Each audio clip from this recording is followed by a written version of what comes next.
CPI 25ാം party കോൺഗ്രസിന്റെ ഭാഗമായുള്ള ഘടക സമ്മേളനങ്ങൾ നടന്നു.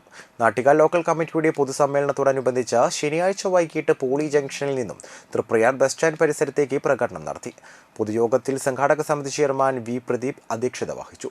CPI തൃശൂർ ജില്ലാ എക്സിക്യൂട്ടീവ് അംഗം EM സതീശൻ സമ്മേളനം ഉദ്ഘാടനം ചെയ്തു. CR Muraleedharan, KM Kishore Kumar, Sajana Parveen, M Swarnalatha, AG Subhash, Suresh മാരാട്ട, Biju Kuyilan പറമ്പിൽ, മണി നാട്ടിക എന്നിവർ സംസാരിച്ചു. എന്ന് പറയുമ്പോൾ അത് അത്ര വലിയൊരു പ്രായമല്ല. ഇവിടെ സുഭാഷ് ചന്ദ്രൻ മാഷൊക്കെ ഇരിക്കുന്നുണ്ട്. മാഷക്ക് 100 വയസ്സായി എന്നല്ല ഞാൻ പറയുന്നത്. എന്തായാലും നമ്മളിൽ കൂടുതൽ പ്രായമായ ആളെന്നുള്ള നിലയ്ക്ക് ഞാൻ സൂചിപ്പിച്ചു എന്നേ ഉള്ളൂ. പാർട്ടിക്ക് 100 വയസ്സ് എന്ന് പറയുന്നത് അത്ര വലിയ പ്രായമല്ല. ഒരുപാട് അനുഭവങ്ങളുടെയും പാഠങ്ങളുടെയും അടിസ്ഥാനത്തിൽ കൂടുതൽ ശക്തമായി രാജ്യത്തെ സ്ഥിതിഗതികളെ മനസ്സിലാക്കി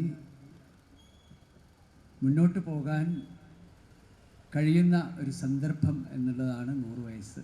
പാർട്ടിക്ക് 100 വയസ്സ്. മനുഷ്യന് 100 വയസ്സായാലും ഒരുപക്ഷെ ഇവിടെ ഇതുപോലെ വന്നിരിക്കാൻ ചിലപ്പോൾ പറ്റില്ല. ഞാൻ അടുത്ത കാലത്ത് കണ്ട 100 വയസ്സായ ചില ആളുകളുണ്ട്. ഒരാളുടെ കാര്യം പറയാം. അത് 2 വർഷം മുൻപ് മരിച്ചുപോയ പി. ചിത്രൻ നമ്പൂതിരിപ്പാടാണ്. ചിത്രൻ നമ്പൂതിരിപ്പാട് വിദ്യാഭ്യാസ വിചക്ഷണനായിരുന്നു. കമ്മ്യൂണിസ്റ്റ് പാർട്ടിയെ സംബന്ധിച്ചിടത്തോളം അദ്ദേഹത്തിൻ്റെ പ്രാധാന്യം കേരളത്തിൽ AISF രൂപീകരിച്ചപ്പോൾ അതിൻ്റെ ആദ്യത്തെ സംസ്ഥാന പ്രസിഡൻ്റായി തിരഞ്ഞെടുക്കപ്പെട്ടത് സഖാവ് പി. ചിത്രൻ നമ്പൂതിരിപ്പാടാണ്.